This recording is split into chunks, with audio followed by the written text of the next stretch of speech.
the story of the kings and queens of England is more surprising than you might think.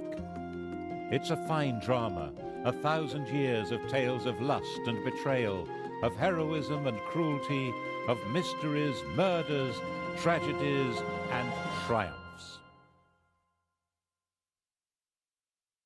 But there's more than that.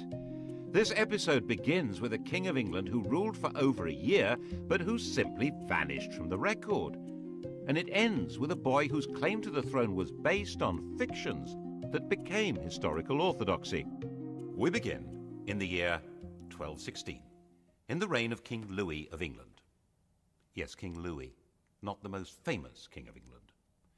At the request of the barons and with the enthusiastic support of the population of London, he'd come to England from France to take over the crown from John. And John, struggling to fight back, had fallen ill and died. Louis, who'd been acclaimed king at a mass in St. Paul's Cathedral, now had the throne to himself. He had no coronation, as the bishops had been excommunicated, but rulers are created in England by acclamation, not coronation, which is why the uncrowned Edward VIII was a king, and Lady Jane Grey, who did have a coronation, was not queen. And Louis got rubbed out of the list of England's monarchs because his acclamation was, with hindsight, withdrawn. That was because the barons had not expected Louis to appoint his friends from France and Flanders as his chief councillors. They'd expected to be given much more control over what went on, and then they thought, there's a better option.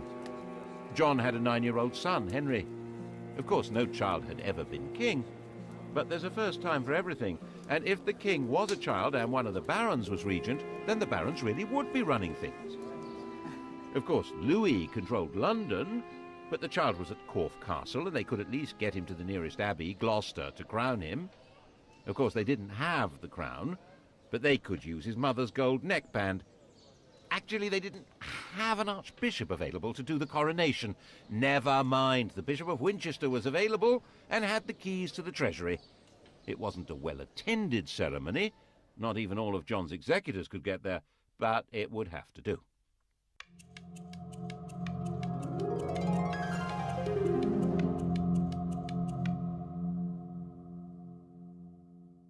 Naturally, little Henry III was not actually exercising the powers of king. That was the job of a baron, the regent. The chap that got the job was a 70-year-old Earl of Pembroke, William Marshal, a safe pair of hands if ever there was one, Old Faithful. Marshal had long ago been a bold young knight in the days of Henry I, the child's grandfather. He'd worked his way up the greasy pole of advancement by the simple, if very unusual, principle of loyalty to his lord and total trustworthiness. Everyone trusted him, and now the barons expected him to get rid of Louis and rule on behalf of little Henry. And Louis was roundly defeated. In the end, he agreed to go back to France and agree he'd never been King of England at all.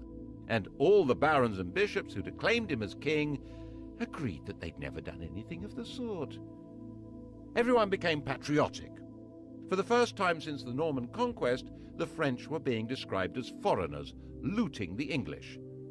The barons all spoke French, and they had nothing in common with the villeins on their lands, but they were beginning to feel English. And William Marshal reissued Magna Carta and said that all the old laws and rights of England were exactly what Henry III wanted to uphold. William Marshal died, the grand old hero of England, in 1219, and Henry was given a proper coronation at Westminster the following year. As Henry grew up, the barons and bishops had no intention of letting him get away from them. He learned to do as he was told, and that pretty much defined him as a king. What the barons and the bishops hadn't thought about was that one day he would be listening not to them, but to his wife. Perhaps one of them should have married him. Instead, in 1236, he married Eleanor, a younger daughter of the Count of Provence. He was 29, she was about 19, and she wrapped him round her finger. She arrived with her uncle, who immediately started running the king's life and carted huge amounts of treasure off to his homeland. Then she got another uncle installed as Archbishop of Canterbury. Her physician became the Bishop of Durham, and large sums of money, supposedly going to her mother, were actually funding the wars of her brother-in-law, the Duke of Anjou. She was inevitably staggeringly unpopular. And however little money the king had, he always seemed able to support her relatives abroad, paying for their courts and their armies. In 1263, the population of London rose in rebellion. Their targets were Flemish bankers, Jewish financiers, and Queen Eleanor. She was in the Tower of London, London's royal palace, and got away from the Watergate to slip down the Thames to Windsor. As her boat approached London Bridge, she was pelted with missiles by a crowd shouting, "Drown the witch!" She managed to get back to the safety of the Tower. The kingdom had become ungovernable, at least by this king and queen. This was not the same country it had been in 1066. Towns had grown, trade had grown, London had grown. With the barons losing influence and Londoners angry, the crown itself was in danger. England was on the edge of revolution. Enter the revolutionary, a Frenchman on the make, the charming, clever younger son of a powerful and ruthless Norman lord, a chancer with style, Simon de Montfort. France was now ruled by King Louis's widow on behalf of their young son. She was a shrewd woman who decided that young Simon was dangerous stuff and forced him to escape abroad. He'd come to England in 1231, when he was about 23, intending to recover land his family had lost years ago. And he was really good at it. He became the best of friends with the impressionable Henry in no time, and Henry's sister fell for him. In 1238 they were married, and he was given back those lost family lands. He was Earl of Leicester. The English were suspicious of foreigners, so Simon completely converted into an Englishman. In 1239, Henry and Eleanor had a son. Simon sponsored the baptism. They chose the name Edward, after the great Anglo-Saxon king Edward the Confessor. This French royal family had adopted English patriotism. But as the political crisis deepened, Simon became increasingly committed to the total reform of government. Eventually, the crisis became a full-blooded civil war, and by the time the war ended in 1264, Henry and his son Edward were Simon's prisoners, and he took over the country. Simon now set about inventing an entirely new form of government, one which was based on the deeply rooted English principle of consent. In 1265, he summoned a meeting of the country, a parliament, at Westminster, to endorse his government. He summoned not only barons and bishops, but also 2 knights from each shire, and, most extraordinary, representatives from all the boroughs, the towns. He said he was acting in the king's name, but the king didn't have much to do with what was going on. In fact, Simon had established what we might see as a modern state. There was a written constitution, a symbolic king, a powerful leading minister, and there was a parliament with representatives of the church, the countryside, represented by great landowners and gentry, and of towns. We might see it like that. They didn't. To most people at the time, this was clearly the tyranny of Simon de Montfort. By now, Prince Edward was a grown man, 25 years old, and it was his job to overthrow this tyranny and restore the crown. First, of course, he had to escape imprisonment at Hereford Castle. The prince was allowed to exercise his horse on the common, so he wore out his guards' horses, racing with them, and then jumped onto a fresh horse that had been brought for the purpose and disappeared into the distance. What followed is known as the Battle of Evesham, at the end of which Simon de Montfort was chopped up into pieces. Henry was back on his throne, but it was Edward who was now running the country. This tall, muscular warrior, he was called Longshanks, had the military skill to crush the remaining rebels and the good sense not to punish them afterwards. He understood how to make peace, and accepted the proposition that the king must respect legal limits on his power and consult with the nation. He also habitually spoke English, the first royal to do so since 1066. Parliament made him the Steward of England. De Montfort's revolution had left its mark.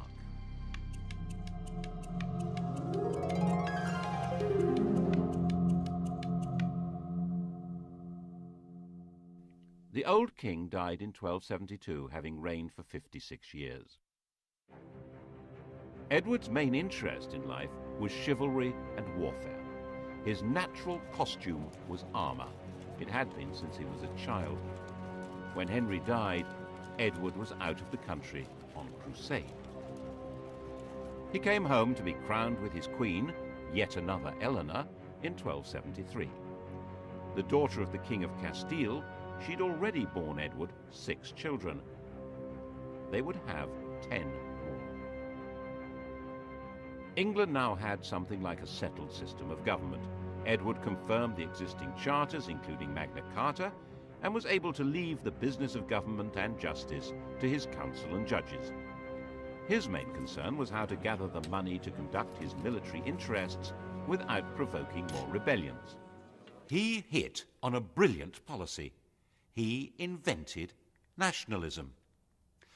To demonstrate that his kingship was rooted in English tradition, he and Eleanor conducted the most remarkable ceremony at Glastonbury in 1278. In 90, the monks of Glastonbury had found graves which were believed to be those of King Arthur and Queen Guinevere.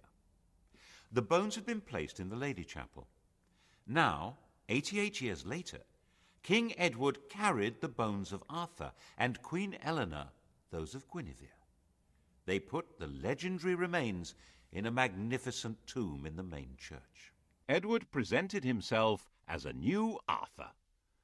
All this was part of a wider campaign to give his kingship the power of myth, and so unite the country behind him. This unity was going to be needed when he claimed supremacy over all Wales. It worked. When the Welsh princes rejected his claim, he was able to raise the money to make an enormous military effort.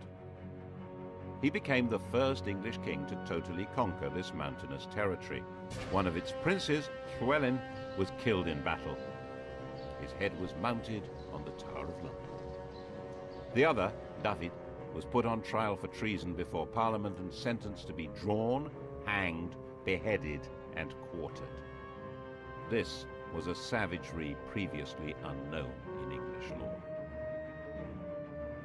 The English system of shires and hundreds was now extended to cover all Wales, and the conquest was emphasized by huge state-of-the-art royal castles like this one at Carnarvon. Edward's war chest was based on a new source of royal finance. In 1275, Parliament granted him the right to charge customs duties on wool. See how useful it was having a parliament with merchants to agree to taxes. Nevertheless, popular rhymes suggested trouble was brewing. The king he wants to get our gold, the queen would like our lands to hold. His war chest had come from Jewish moneylenders, but now they had no more to give. Never mind, the Jews could serve another purpose. Italian bankers would provide advances on the customs duties and collect the taxes themselves, and Edward could unite the country behind him in persecuting the Jews. 650 years later, the Third Reich would adopt his entire program. First, Edward decreed that they were a threat to the country. Their movements and activities were restricted. To identify them easily, all Jews were obliged to wear a yellow patch in the shape of a star. Next, he arrested all the heads of Jewish households. Over 300 were taken to the Tower of London and executed, while others were murdered in their homes. Finally, in 1290, the king banished all Jews from the country. By now, the armored overlord was a national hero. When his wife, Queen Eleanor, died in the same year, worn out by childbirths, his own grief was turned into a major display of national mourning. Her body was ceremonially carried from Lincoln to Westminster, and a memorial cross erected at every one of the 12 resting places, including here at Charing in London. Charing Cross. It was time to enlarge the kingdom again. In 1296, he led an army to enforce his claim to Scotland. Edinburgh was seized, and the King of Scotland, stripped of his crown, was imprisoned in the Tower of London. Scottish kings were crowned enthroned on the Stone of Scone, or Stone of Destiny. Edward had it moved to London and put in the coronation chair in Westminster Abbey. Edward appointed a trio of Englishmen to run the country. Actually, his rule in Scotland was not noticeably harsh or unjust, but that was beside the point. His own conjuring of the demon of nationalism was turning against him. Ordinary Scots began to discover a feeling of national identity. A popular Scottish resistance movement grew, led by William Wallace, better known nowadays, outside Scotland at least, as Braveheart. Most of Scotland had broken free before he was defeated. And then in 1306 rebellion began again, and Robert the Bruce was crowned King of Scotland.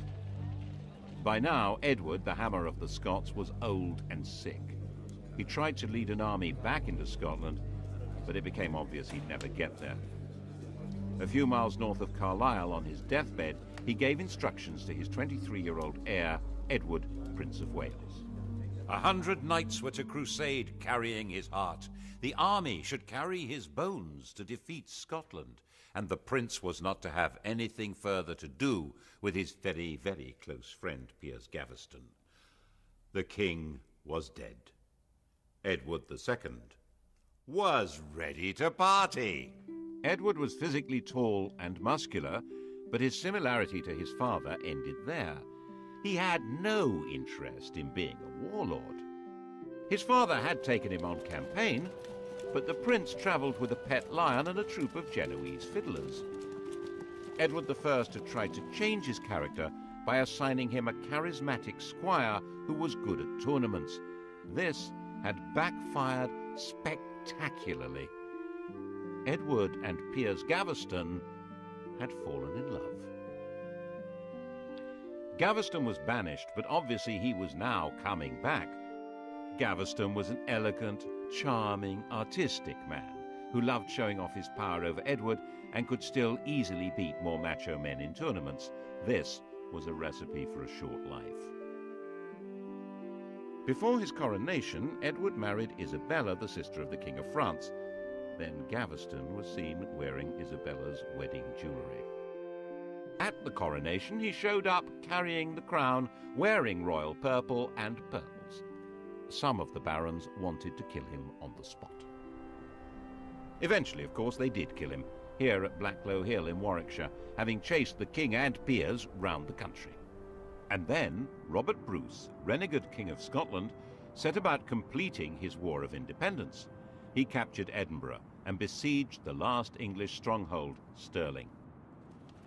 In 1314, Edward II set out to relieve the city. The battle at Bannockburn, just outside the castle, was a total disaster for the English. Edward's troubles were made worse by the fact that the climate, which had been benign for about 100 years, took a dramatic and long-term turn for the worse in 1315. As harvests failed and cattle died, the barons said that his extravagance and lack of direction was intolerable, so the grown-ups took over. The Earl of Lancaster, head of the council, was now acting as king, keeping Edward on a daily allowance of £10. But he still had friends. He turned to Hugh Despenser and his son. Despenser was the only nobleman who had supported Gaveston. Eventually, they managed to help him break free of the power of Leicester and the other great nobles. But no one had a solution to the unending run of bad harvests, and the apparent enthusiasm of the Despensers to enrich themselves made Edward's rule deeply unpopular, especially with his Queen Isabella. In 1325, she got away to France and refused to come home unless the Despensers were thrown out. Worse, she'd fallen passionately in love with an ally of Leicester's who was hiding out in France, Roger Mortimer. Isabella and Mortimer gathered an army and invaded England in September 1326. As homophobia turned into mob rule, Isabella and Mortimer were joyously welcomed to London. In a few months it was all over. The elder Despenser, almost 90 years old, was hanged without being given time to take off his armour. The younger had his genitals cut off. Then he was disemboweled. The object was for Isabella and Mortimer to rule in the name of her 14-year-old son. But the boy refused to accept the crown without his father's consent. So Edward, dressed in black, was deposed in a solemn ceremony.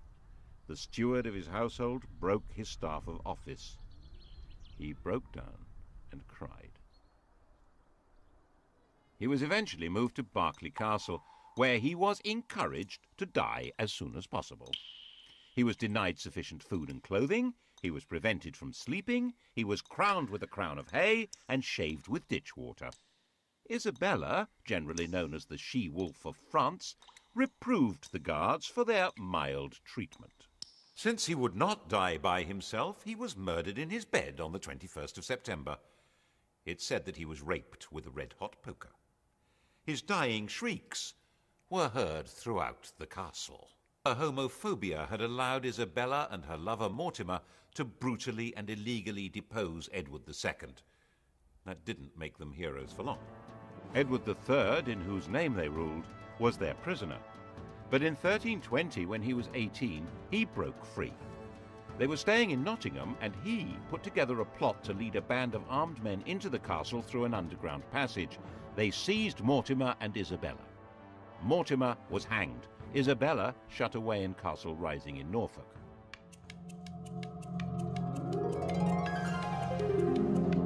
And England had a king again.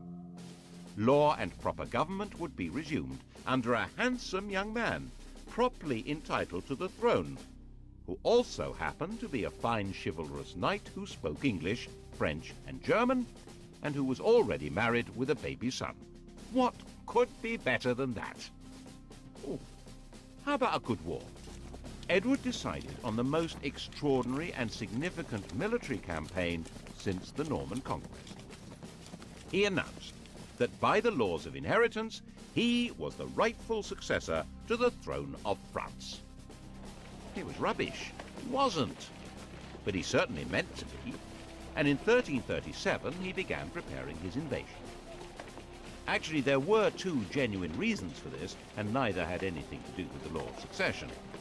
One was that the French were supporting the Scots, and so long as that continued, the King of England would never be master of Scotland. And northern England would be constantly threatened by raiders, looters, and Scottish armies.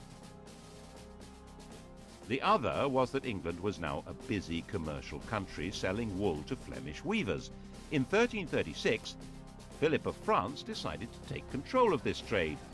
He arrested all English merchants in Flanders and took away the privileges of the Flemish towns and the craft guilds.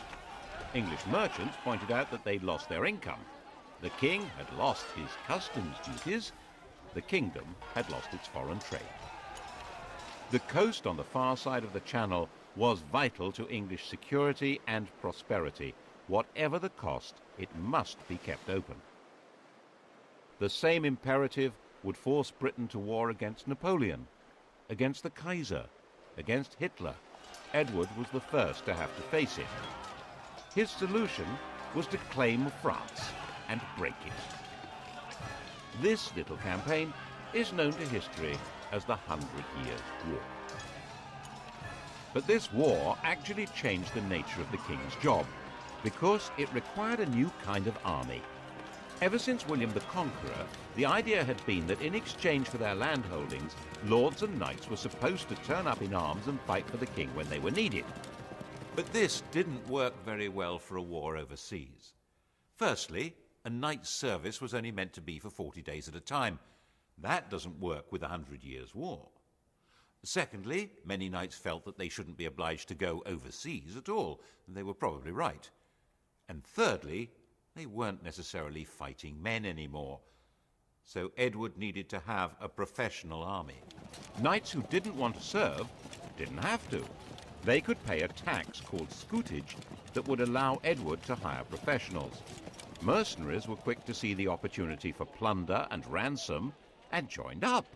And freed from the need to pander to knightly good manners on the battlefield, Edward hired thousands of effective, deadly archers from the lower classes. Instead of being a feudal warlord, the king was now a professional commander. He invaded Normandy in 1346, and his professionals destroyed the old-fashioned feudal knights of France at Crécy, opening up that vital coast. Calais held out, and when it eventually surrendered, Edward announced that it must be punished. The city keys must be handed over by 6 leading burghers, barefoot, with nooses round their necks, to be hanged. When they arrived, the Queen publicly fell on her knees and pleaded for the burghers' lives, which of course Edward granted.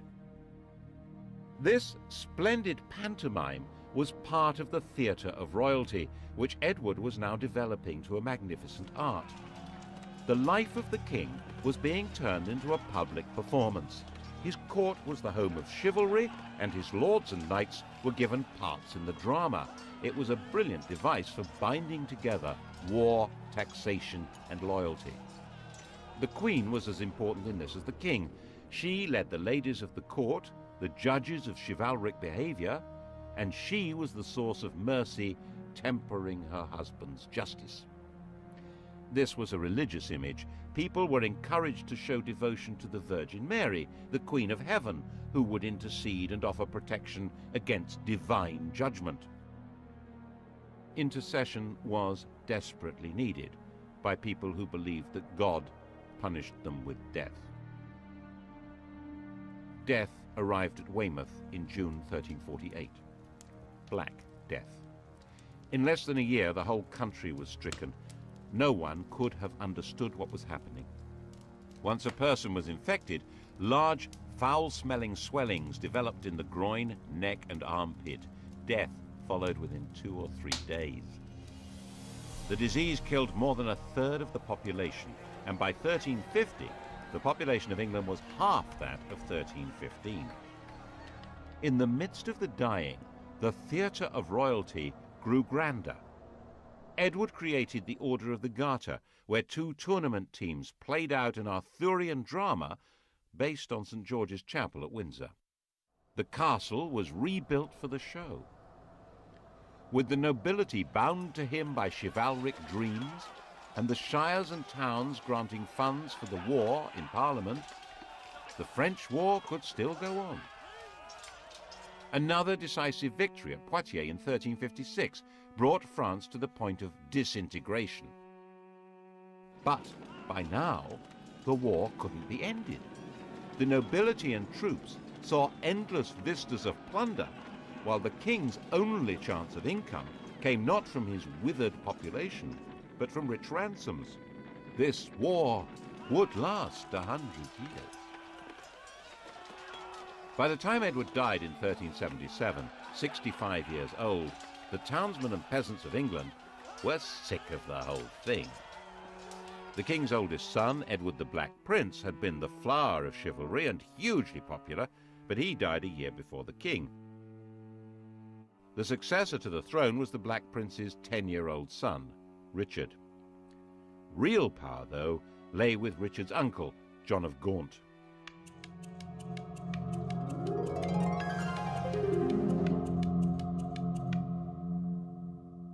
The war had by now turned against England. The French were ravaging the English coast.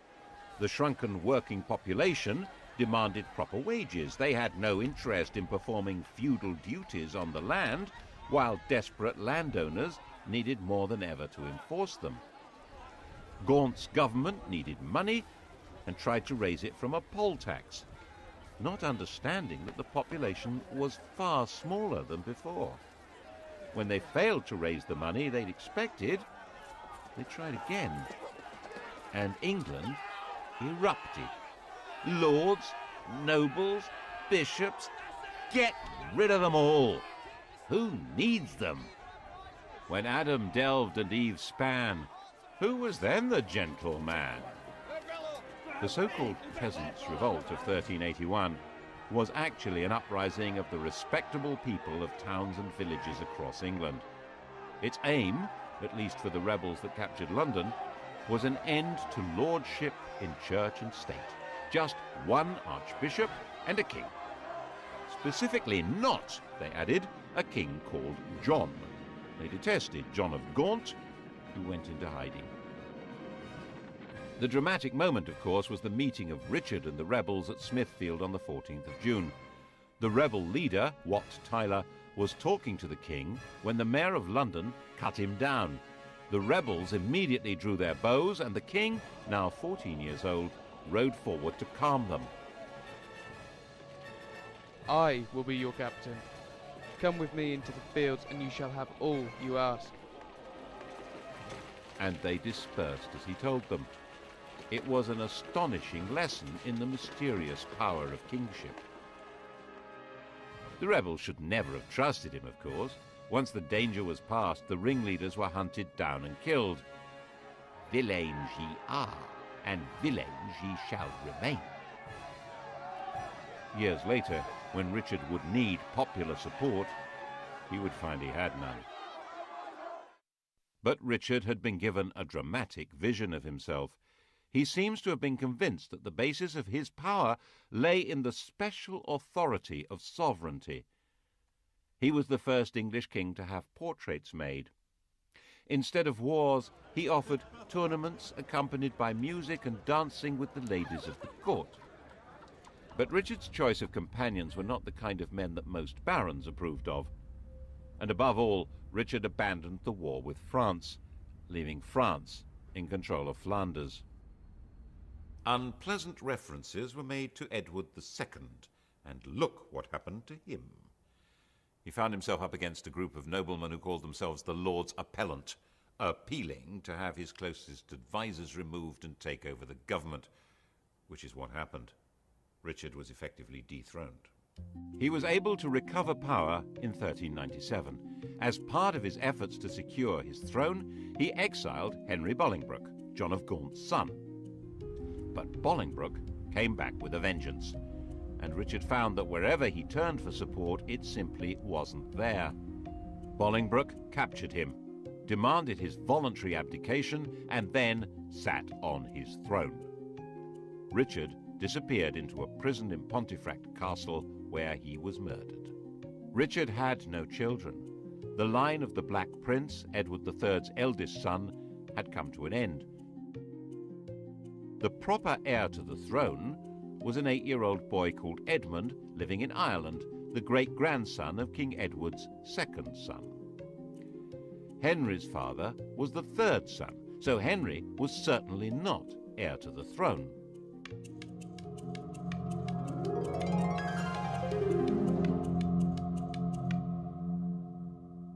But he was a big man, with a big red beard and a big army, and he was sitting right there in England on the throne, not in Ireland, not 8 years old, so Parliament decided that he was very definitely fully entitled to be King of England. Oh, yes!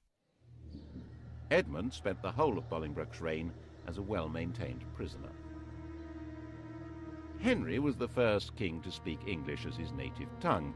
He was personable, brave, and a very capable leader in battle, but without legitimacy.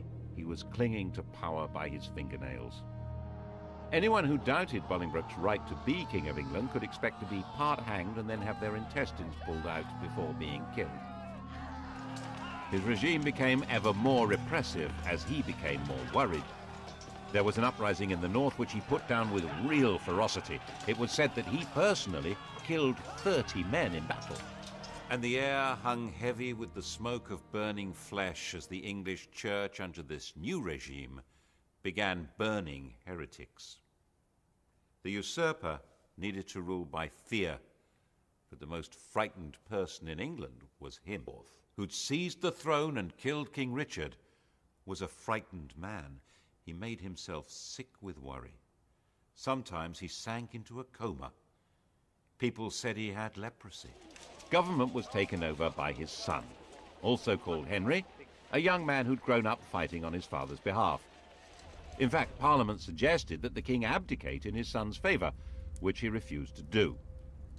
In 1413, the Grim Reaper came with a more convincing offer. He was only 45 years old, and the 26-year-old Henry V was crowned in April in a snowstorm.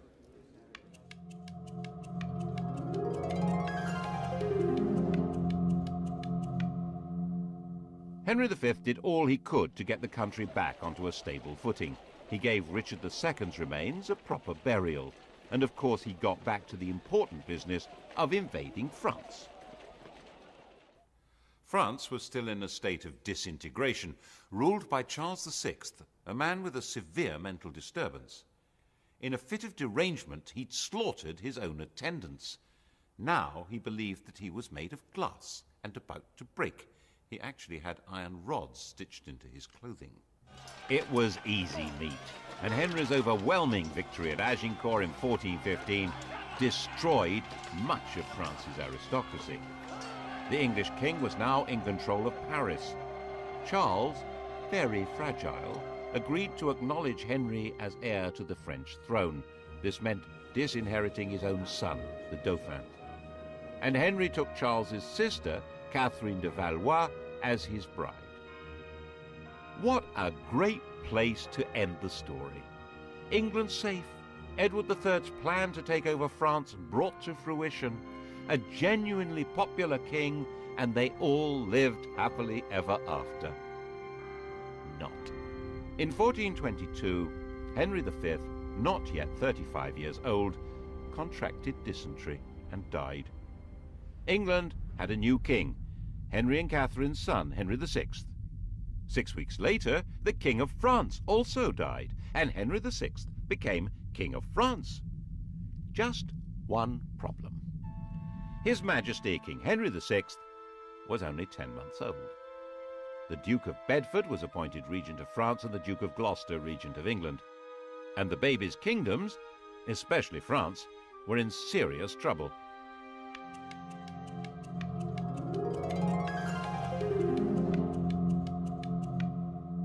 The Dauphin wanted his kingdom back, and everything the English had done, ravaging the countryside, destroying all authority and stability, could have been calculated to create a passionate nationalism. It was entirely natural for people to believe that Joan of Arc was on a divine mission to drive the English out of France and give it its rightful king. Under her inspirational leadership, the Dauphin's forces took over Orléans and Reims, and he was crowned King of France in Reims in 1429. Little Henry had still not been crowned king of anything. Something obviously had to be done about that, so later the same year, now 7 years old, he had a coronation in Westminster Abbey. The idea was then to get him to Reims, where kings of France are supposed to be crowned. But that just wasn't safe, so he ended up being crowned King of France in Paris. It was all a mess. In fact, English forces were now fighting a losing battle. The new factor in the equation was gunpowder. Cannon and handguns changed the whole nature of warfare. And Henry did not grow up to be a warrior. A quiet, studious young man, he never felt it was his job to lead the English forces in battle. They were finally destroyed at Castillon in 1453. The 100 Years' War was over. England was left with no possessions in France except Calais. But Henry's problems had barely begun.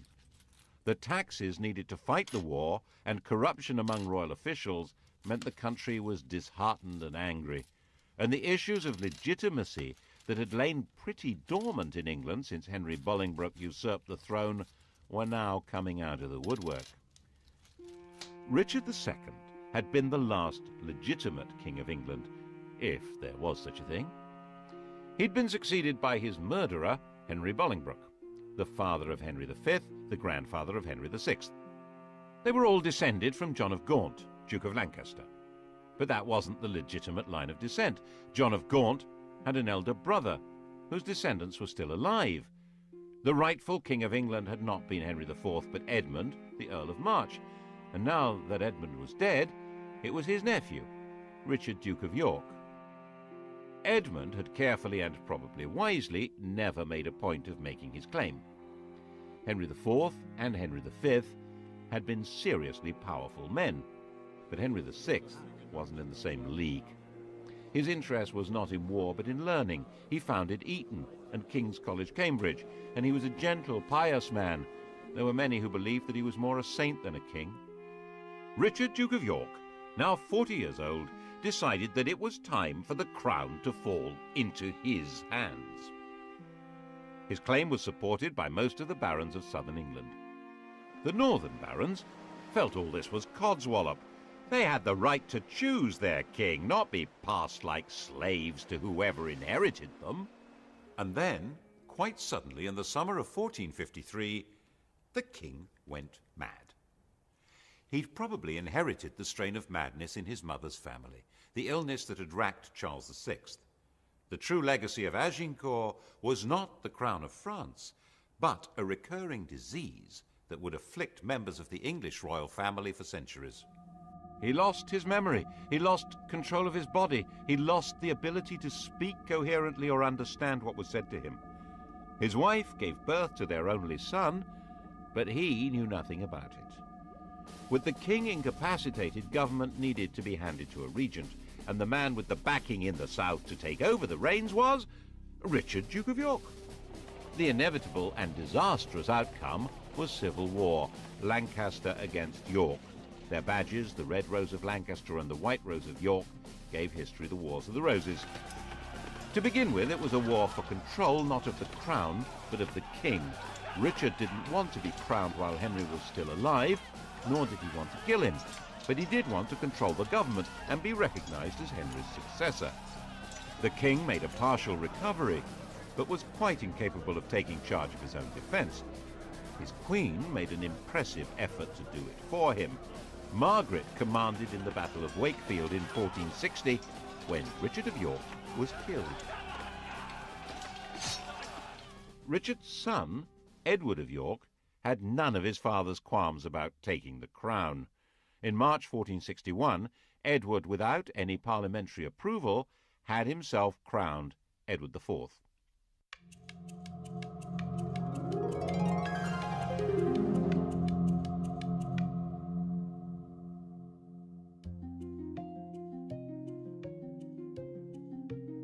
Henry was still alive, a husk, and became a refugee with his queen.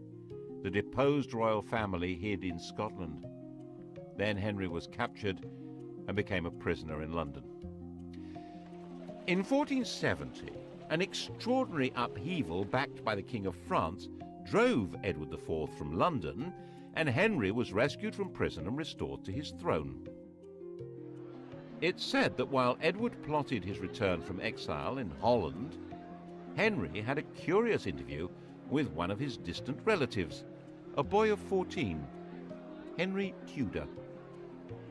After the death of his father, Henry VI's mother, Catherine de Valois, had an affair with one of her servants, a Welshman, Owen ap Maredudd ap Tudor.